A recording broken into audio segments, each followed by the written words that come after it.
ውድ ቻናላችን ቤተሰቦች እንኳን ወደ ቻናላችን በደህና መጣችሁ። ነገ ምሽት 2:45 ላይ በሻምፒዮንስ ሊግ ሊቨርፑል በኢስታንቡል ከጋላታሳራይ ጋር የሚገናኙ ይሆናል። ከዚህ ጨዋታ በፊትም አሌክሲስ ማካሊስተርና አሰልጣኝ አርነ ስሎት ከጋዜጠኞች ጋር ቆይታ አድርገው ነበር። በዚህ ቆይታቸውም የተለያዩ ነጥቦችን አንስተዋል። እነዚህንም ያነሷቸውን ነጥቦች በዚህ ፕሮግራማችን የምንመለከት ይሆናል። እስከ መጨረሻው ደቂቃ ድረስ አብራችሁ ቆይታችሁን እንድትከታተሉትም በአክብሮት እጋብዛለሁ። እንደዚሁም ባነሷቸው ነጥቦች ዙሪያም ያላችሁን ሀሳብ እንዳለ ኮሜንት ሴክሽን ላይ በመጻፍ እንድታሳውቁኝ፣ ሰብስክራይብ፣ ላይክ፣ ሼር እያደረጋችሁም የቻናሉ ቤተሰብ እንድትሆኑ በአክብሮት እጠይቃለሁ።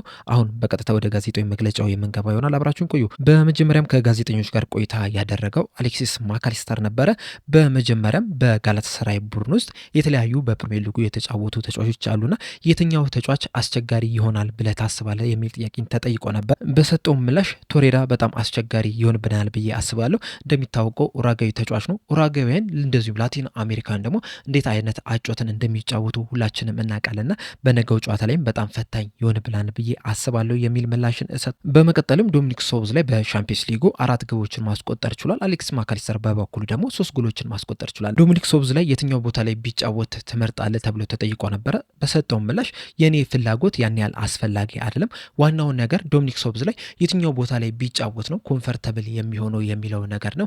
ምክንያቱም በዚህ ሲዝን 10 ቁጥር ቦታ ላይም ሲጫወት ተመልክተናል። 6 ቁጥር 8 ቁጥር ቦታ ላይ ሲጫወት ተመልክተናል። እንደዚሁም ደግሞ በተከላካይ ስፍራ ላይም ሲጫወት ተመልክተናል። በእነዚህ ቦታዎች ሁሉም ላይ በጣም ጥሩ የሚባል እንቅስቃሴን ማድረግ እችላለሁ። ለሱ የትኛው ቦታ ላይ ነው ሲጫወት ኮምፈርተብል የሚሆነው የሚለው ነገር ነው ወሳኙ ነገር እንጂ እኔ የትኛውን ቦታ ላይ ቢጫወት ከሱ ጋር በመጮቴም በጣም ደስተኛ ነኝ። ምክንያቱም በጣም ጥሩ ተጫዋች ነው፣ ጎበዝ ተጫዋች ነው፣ እንደዚሁም ለቡድኑም በጣም ወሳኝ የሚባል ተጫዋች ነው የሚል ምላሽን እሰጥ። በመቀጠልም የሻምፒዮንስ ሊግን ዋንጫ ስለማንሳት የሰጠውን አስተያየት ስንመለከት የሻምፒዮንስ ሊግን ዋንጫ ማንሳት የኔ ህልሜ ነው። ምክንያቱም በዓለማችን ላይ ካሉ ትልልቅ ዋንጫዎች መካከል አንደኛው እሱ ነው። እናም በዚህ ሲዝን ካሉኝ እቅዶች መካከል አንደኛው እሱን ዋንጫ ማንሳት ነው። እንደሚታወቀው በዚህ ዓመት የዓለም ዋንጫም አለና ሁለተኛ ጊዜም ይህንን የዓለም ዋንጫ ባነሳም ደስተኛ ነኝ። ከዛ በተጨማሪም ግን የሻምፒዮንስ ሊግ ዋንጫ ማንሳት እፈልጋለሁ። ያንንም ደግሞ ማሳካት የምንችልበት አቅም አለን። ጥሩ ጥሩ ተጫዋቾች አሉንና ከነገ ጀምሮ ባሉ እያንዳንዱ ጨዋታዎች ላይ በጣም ከፍተኛ ጥረትንም እናደርጋለን የሚል አስተያየቱን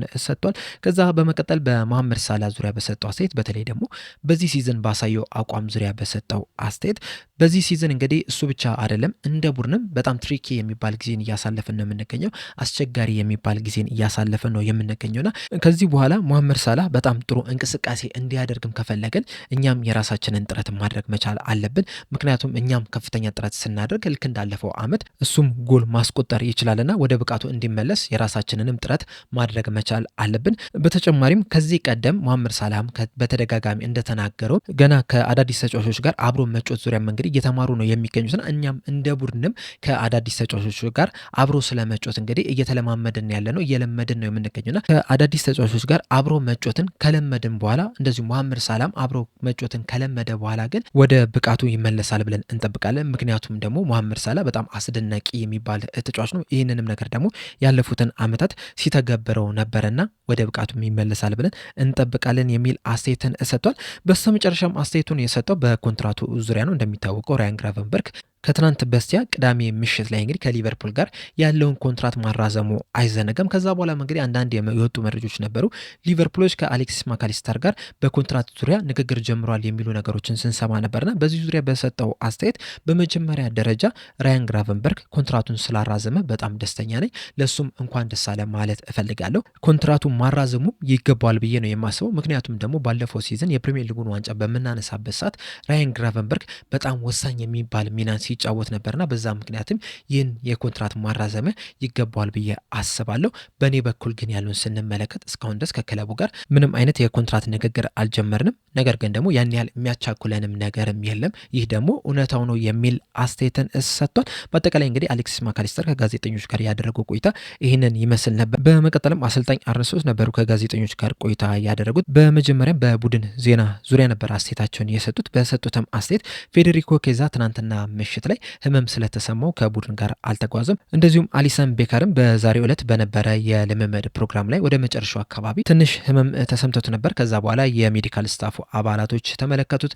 እንደዚሁም እሱም ካየው በኋላ ከኛ ጋር አብሮ መጓዙ ለሱ ጥሩ ስላልሆነ በዛው እንዲቆይ አድርገነዋል። ነገር ግን በእሁዱ ጨዋታ ላይ በእርግጠኝነት የሚኖር ይሆናል። ያን ያህል ሲሪየስ የሚባል ጉዳት አይደለም ያጋጠመው የሚል አስተያየታቸውን ሰጥተዋል። በመቀጠልም በጋላታሳራይ ዙሪያ ነበረ አስተያየታቸውን የሰጡት። በሰጡትም አስተያየት ጋላታሳራይን በዚህ ሰዓት በደንብ አውቀናቸዋል ብለን እናስባለን። ምክንያቱም በምድብ ጨዋታዎችም ከጋላታሳራይ ጋር መገናኘት ይችለናል። በዛም ጨዋታ ላይ ጋላታሳራዮች አሸንፈውን ነው የወጣ ነውና ያንን ጨዋታ በደንብ ተመልክቻለሁ። ከዛ በኋላም ያደረጓቸውን ጨዋታዎችም በደንብ መመልከት ይችላል። በዛም እንግዲህ አሰልጣኙን እንዳደንቅ እንዳከብረው አድርጎ ምክንያቱም በጣም አስደናቂ የሚባል በጣም የሚፋለም እንደዚሁም ደግሞ ስኬታማ የሆነ ቡድንን መገንባት ስለቻለ እና በቅርቡም እንግዲህ ከቤሽክታሽ ጋር ያደረጉትን ጨዋታ መመልከት ችዬ ነበረና በ10 ተጫዋቾች ያንን ጨዋታ አሸንፎ መውጣት ይችላል። ይህም የሚያሳየው ደግሞ የጋላታሳራይ ቡድን ምን ያህል ጠንካራ እንደሆነ እንደዚሁም ደግሞ ምን ያህል ኳሊቲ ያላቸው ተጫዋቾች በቡድን ውስጥ እንዳለ እንደዚሁም መሸነፍ የማይፈልግ ቡድንም እንደሆነ እንደዚሁም ደግሞ ከኋላቸውም ደግሞ በጣም አስደናቂ የሚባል ደጋፊም እንዳላቸው ጭምር ነውና ከነገው ጨዋታ አሸንፈን መውጣት የምንፈልግ ከሆነ በጣም ከፍተኛ ተፋልሞ ማድረግ መቻል አለብን። ከፍተኛ የሚባልም ጥረትም ማድረግ መቻል እንዳለብን ነው። ሴፕቴምበር ወር ላይ እንግዲህ በሻምፒዮንስ ሊግ የምድብ ጨዋታ ላይ ከጋላታሳራይ ጋር በኢስታንቡል ተገናኝተን ነበር። በዛ ጨዋታ ላይም ጋላታሳራዮች 1-0 በሆነ ውጤት ነበረ ማሸነፍ የቻሉት። ነገር ግን ጨዋታውን ከተመለከትን በጣም ተመጣጣኝ የሚባል እንቅስቃሴ ነበረ ማድረግ የቻልነው። ፔናልቲውን ያገኙት ራሱ 50-50 የሚባል እድል ነው የነበረውና ምናልባትም ላይሰጣችሁ የሚችልበትም እድልም ነበረውና በጣም ተቀራራቢ የሚባል ጨዋታን መመልከት ችለን ነበረ እና በነገው እለትም የሚደረገው ጨዋታ በሁለት ምርጥ በሚባሉ ቡድኖች መካከል የሚደረግ ጨዋታ ነውና ጥሩ ጨዋታን እንመለከታለን ብለን እናስባለን የሚል አስተያየትን ሰጥተው በድጋሚ በሴፕቴምበር ወር ላይ በተደረገው የምድብ ጨዋታ ላይ ከጋላታሳራይ ጋር ስለነበራቸው ጨዋታ በሰጡት አስተያየት በዛ ጨዋታ ላይ ተመጣጣኝ የሚባል ፉክክርን ማድረግ ችለን ነበረ። 2 ፔናልቲዎችም ተገኝተው ነበረ። አንደኛው ግን ሲሻር አንደኛው ለጋላታሳራይ ተሰጥቷል። ያችንም አስቆጥረው ጨዋታውን አሸንፈው ሊወጡ ይችላልና በዚህ በ16 የጥሎ ማለፍም ባናገኛቸው ደስ ይለን ነበረ። ምክንያቱም በምድብ ጨዋታም ስላሸነፉ ማለት ነው። ነገር ግን አሁን ከዛ ጨዋታ ቢያንስ ልምድ ይዘናል። የስቴዲየሙን ድባብን እናውቃለን። እንደዚሁም ደግሞ ከተጫዋቾች ጋርም ስለተጫወትን ለዛም መዘጋጀት እንችላለን። ከዛ በተጨማሪም በአንፊልድም የመልስ ጨዋታም ይኖረናልና ለሁሉም ዝግጁ ሆነን ነው ወደዚህ ጨዋታ የምንመጣው። በመጀመሪያው ጨዋታ ላይ ግን ምናልባትም እኔ እስከዛሬ ድረስ ካየሁት የበለጠ በጣም አስገራሚ የሚባል ድባብን ነበረ የተመለከትኩት። ኳስ በምንይዝበት ሰዓቱ ላይ ደጋፊዎቹ በጣም ሲጮሁ ነበርና ያ ያለመድኩት ነው የነበረው። እንደዚሁም እኔ ብቻም ሳይሆኑ በሊቨርፑል ቤት ውስጥም ያሉ ልምድ ያላቸው ተጫዋቾች ራሱ በዛ ሲቸገሩ መመልከት ችለናል። አሁን ላይ ግን በስቴዲየሙ ተጫውተናል። እንደዚሁም ደግሞ ከተጫዋቾቹ ጋርም በምድብ ጨዋታ ላይ መገናኘት ችለናልና በሁለቱም በኩል ልምድ ይዘን ነው የምንመጣው። ያ ደግሞ ለኛ በጣም ትልቅ ጠቀሜታ አለው የሚል አስተያየትን ሰጥተዋል። በመቀጠልም በአንዲ ሮበርትሰንና በሚሎስ ኬርኬዝ ዙሪያ በሰጡት አስተያየት በቅርብ ጊዜያቶች ሁለቱም ተጫዋቾች በጣም ምርጥ የሚባል ጨዋታን ተጫውተዋል። አንዲ ሮበርትሰንም ሚሎስ ኬርኬዝም በጣም ምርጥ የሆነው ያመሹበት ጨዋታዎች አሉና ሁለቱም ለኛ በጣም አስፈላጊ የሚባሉ ተጫዋቾች ናቸው። በነገው ጨዋታ ላይም ማን በቋሚነት ይጀምራል የሚለውን ነገር እኔ ነኝ የምወስነው። ለእናንተ እንግዲህ በጨዋታው ሲደርስ የምትመለከቱት ይሆናል የሚል አስተያየትን ሰጥተዋል። በመቀጠልም በቀኝ ፉልባክ ቦታ ዙሪያ ነበረ አስተያየታቸውን የሰጡት። በሰጡትም አስተያየት በዚህ ሲዝን 5-6 የሚደርሱ ተጫዋቾች በቀኝ ፉልባክ ቦታ ላይ አጫውቻሉ። አብዛኛው ደግሞ በጉዳትም ምክንያት ነው። ምክንያቱም በሲዝኑ በአጠቃላይ በረዥም ጊዜ ማለት እንችላለን 13-14 ተጫዋቾችን ብቻ ነበረ ስጫወት የነበረው። ያ ደግሞ አማራጭ እንዳጣ አድርጎኛልና በዛ ምክንያትም ዶሚኒክ ሶቦዝ ላይ በቀኝ ፉልባክ ቦታ ላይ በተደጋጋሚ ሲጫወት መመልከት ይችለናል። በአብዛኛው ጨዋታ ላይም በጣም ምርጥ የሚባል ብቃቱንም ሲያስመለክተን ነበር። ነገር ግን ደግሞ በመሀል ሜዳ ቦታ ላይም በጣም በምርጥ ሁኔታ ሲጫወት መመልከት ይችለናል። በዚህ ሰዓት ግን ቢያንስ አንዳንድ ተጫዋቾች ወደ ሜዳ ተመልሰውልናል። አሁን ለምሳሌ በውልቭስ የመጨረሻው ጨዋታ ላይ እንደተመለከት ነው ከተቀያሪ ወንበር ተነስተው ልዩነት መፍጠር የሚችሉ ተጫዋቾች ቤንች ላይ የነበሩና ያ ነገር ማግኘታችን በጣም ደስተኛ ነኝ። አሁን ላይ በነገው ጨዋታ ላይ ዶሚኒክ ሶቦዝ ላይ በቀኝ ፉልባክ ቦታ ላይ ማሰለፍ እችላለሁ። ማሰልፈው ከሆነ ግን ስለመረጥኩትኝ ለዛ ቦታ ምርጡ ተጫዋች እሱ ነው ብዬ ስላሰብኩ ነው እንጂ አማራጭ ስላጣው አይደለም። ምክንያቱም ሌሎች ተጫዋቾችም እዛው ተቀያሪ ወንበር ላይ ስለሚኖሩ ማለት ነው። የተጫዋቾች ከጉዳት መመለስ ለኛ በጣም አስፈላጊ ነው። ምክንያቱም የውድድር ዘመኑ እየተጠናቀቀ በሄደ ቁጥር ወደ መጨረሻዎቹ ጨዋታዎች አካባቢ በጣም ትልልቅ ጨዋታዎች ናቸው የሚኖርብን። በጣም ወሳኝ የሚባሉ ጨዋታዎች ናቸው የሚኖርብን። በእነዚህ ወሳኝ ጨዋታዎች ላይ ደግሞ ልዩነት መፍጠር የሚችሉ ተጫዋቾች ከጉዳት ሲመለሱልህ በጣም ያስደስታል የሚል አስተያየትን ሰጥተዋል። በመቀጠልም በነገው ጨዋታ ላይ ይዞት በሚገቡት የጌም ፕላን ዙሪያ ነበረ አስተያየታቸውን የሰጡት። በሰጡትም አስተያየት በዚህ ሲዝን በፕሪሚየር ሊጉ በጣም ብዙ ኳስ ከሚይዙ ክለቦች መካከል አንደኛ ደረጃ ላይ የተቀመጥነውና በዛም ምክንያትም እንግዲህ ብዙ እድሎችን እየተፈጠሩብን አይደለም የሚገኙ እንደዚሁም ደግሞ ብዙ የካውንተር አታክም ሙከራዎችም እየተደረጉብን አይደለም የሚገኙት። ነገር ግን በነገው ጨዋታ ላይ ግን ከዛም የበለጠ ኦርጋናይዝድ ልንሆን ይገባል። ምክንያቱም በነገው ጨዋታ ላይ ጋላታሳራዮች እኛ ሊጎዱብን የሚችሉበት የተለያዩ መንገዶች አሉ። ከነዚህ መካከል ደግሞ አንደኛው በካውንተር አታክ ወይም ደግሞ በትራንሲሽን ወቅት ነው። ምክንያቱም በጣም ፈጣን የሚባሉ አጥቂዎች አሏቸው፣ ተጫዋቾች አሏቸው። ከነዚህ መካከል አንደኛው ኦስሚና ነው። ያገኘውን አጋጣሚ ላይ የሚጠቀም በጣም ፈጣን ተጫዋች ነው። ከሱ በተጨማሪም ይልማዚ የተባለውን ተጫዋች ስንመለከተው ራሱ በጣም ፈጣን የሚባል ተጫዋች ነው። ይህንንም በምድብ ጨዋታ ላይ በደንብ መመልከት እችላለንና እንደ አጠቃላይ ጋላታሳራዮች በጣም ፈጣን የሆኑ አጥቂዎች አሏቸውና ያንን ደግሞ የግድ መቆጣጠር መቻል አለብን፣ ልናስተውለው ይገባል። ነገር ግን ደግሞ አንዳንድ ጊዜ የአጮት ስታይላቸውን ወይም ደግሞ ያላቸውን ብቃት አወክ ማለት ጥንካሬያቸውን አወክ ማለት ያንን ትከላከለዋለህ ማለት አይደለም። እናም በነገው ጨዋታ ላይ ይህ ነገር አስቸጋሪ ይሆንብናል ብለን እናስባለን፣ ይፈትነናል ብለን እናስባለን የሚል አስተያየትን ሰጥተዋል። በመቀጠልም የነገው የሻምፒዮንስ ሊግ ጨዋታ ለአሰልጣኝ አርነ ስሎት 100ኛው የሊቨርፑል ጨዋታ ነውና በዚህም ዙሪያ በሰጡት አስተያየት በጣም ኩራት ይሰማኛል። የሊቨርፑል አሰልጣኝ ሆኜ 100 ጨዋታዎችን በመምራቴም በጣም ደስተኛ ነኝ። እናም መጥፎ ሪካርድም አለኝ ብዬ አላስብም። ምናልባት አንዳንድ ሰዎች መጥፎ ነው ሊሉ ይችላሉ።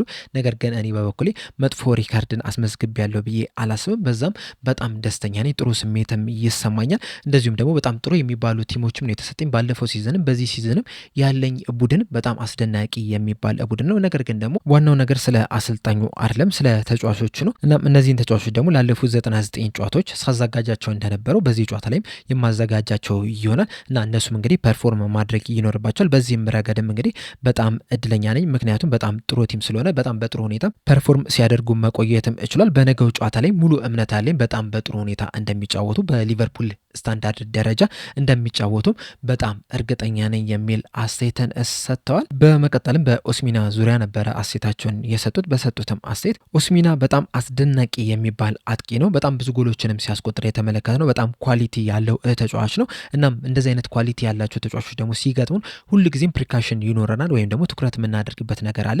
ነገር ግን ደግሞ ለሱ ብቻ ብለን የምንዘጋጀው ነገር የለም። በእርግጥ የመሀል ተከላካዮቻችን ከዚህ ተጫዋች ጋር ከዚህ ቀደም መጫወት ይችላል። በዚህ ሲዝን እንኳን በምድብ ጨዋታ ላይ ተገናኝተዋል። እንደዚሁም በናፖሊ እያለም ከቨርጅል ቫንዳይክ ጋርም ሲጫወት ተመልክተናልና ሁለቱም ተከላካዮቻችን በደንብ የሚያውቁት ተጫዋች ነው።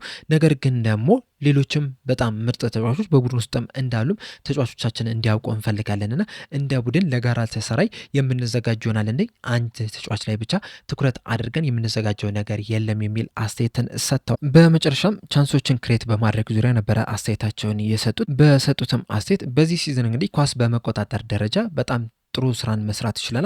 ነገር ግን ደግሞ እንደ ኳስ መቆጣጠራችን ብዙ እድሎችን ግን ፈጥረናል ብለን አናስብም። በእርግጥ በዚህ ሰዓት ላይ እግር ኳስን ከተመለከታችሁ የተለያዩ ጨዋታዎችን ከተመለከታችሁ ብዙ እድሎች እየተፈጠሩ አይደለም የሚገኘው። ያም የሆነበት ምክንያት ደግሞ የተጋጣሚ ቡድኖች ይዞት የሚገቡት የጨዋታ ስታይል ነው። አብዛኞቹ ተጋጣሚ ቡድኖች በጣም ስትሮንግ የሆነ ፓወርፉል የሆነ እንደዚሁም ደግሞ ኦርጋናይዝድ የሆነ የአጮት ስታይልን ነው ይዘው እየገቡ የሚገኙት። ከዚህ ቀደም እንግዲህ ከጥቂት ዓመታት በፊት ከተመለከታችሁ ሁሉም ለማጥቃት ነበረ ጥረት ሲያደርግ የተመለከት ነው። በዚህ ሰዓት ግን ሁሉም ቡድኖች ቅድሚያ ጥንቃቄ ነው እየመረጡ የሚገኙትና በዛም ምክንያትም የተለያዩ ጨዋታዎች ላይ ብዙ እድሎችን እየተፈጠረ አይደለም የሚገኘው።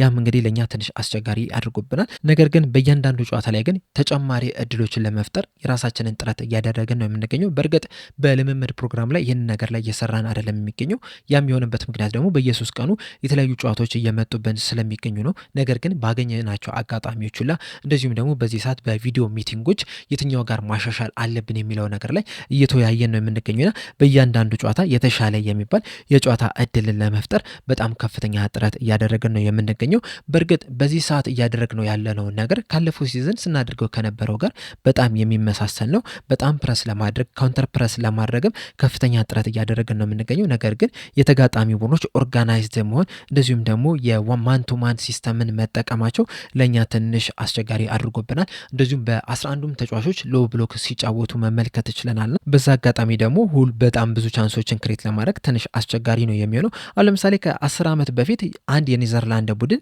ከሉክዘምበርግ ጋር ሲጫወት ምናልባትም 8-0 ሊያሸንፍ የሚችልበት እድል ነበረው። አሁን ላይ ግን ያንን ነገር ማድረግ ትንሽ አስቸጋሪ ነው የሚሆነው። ነገር ግን በእኛ በኩል ከፍተኛ ጥረት እያደረግን ነው የምንገኘው። ጎል ለማስቆጠርም የተለያዩ አማራጮችን እየተጠቀምን ነው የምንገኘው። ከነዚህ መካከል ደግሞ አንደኛው የቆሙ ኳሶች አጠቃቀም ነው። በዛ ጎል ማስቆጠር የሚችል ከሆነ ምናልባትም ጨዋታውን ሊከፍትልህ ይችላል። ከዛ በክፍት ጨዋታዎችም ጎል ማስቆጠር የሚችልበትን አጋጣሚዎችን ልፈጥር ትችላለና በዚህ ሰዓት እንግዲህ የተለያዩ ሙከራዎችን እያደረግን ነው የምንገኘው። በነገው ጨዋታ ላይ እንግዲህ ይህንን ነገር ለማድረግም ከፍተኛ ጥረት የምናደርግ ይሆናል የሚል አስተያየታቸውን ሰጥቷል። በአጠቃላይ አሌክስ ማካሊስተር እና አሰልጣኝ አርነ ስሎት የነበራቸው ቆይታ ይህንን ይመስል ነበረ። በዚህ ቆይታቸው ዙሪያ ያላችሁን ሀሳብ እንዳለ ኮሜንት ሴክሽን ላይ በመጻፍ አሳውቁኝ። ለአሁን እኔ እዚህ ላይ አበቃው። እስከ መጨረሻው ደቂቃ ድረስ ስለተከታተላችሁኝ ከልብ አመሰግናለሁ። በቀጣይ በሌላ እስከምንገናኝ ድረስ ግን ሰብስክራይብ፣ ላይክ፣ ሼር ማድረግ እንዳትረሱ። ቸር ያቆየን።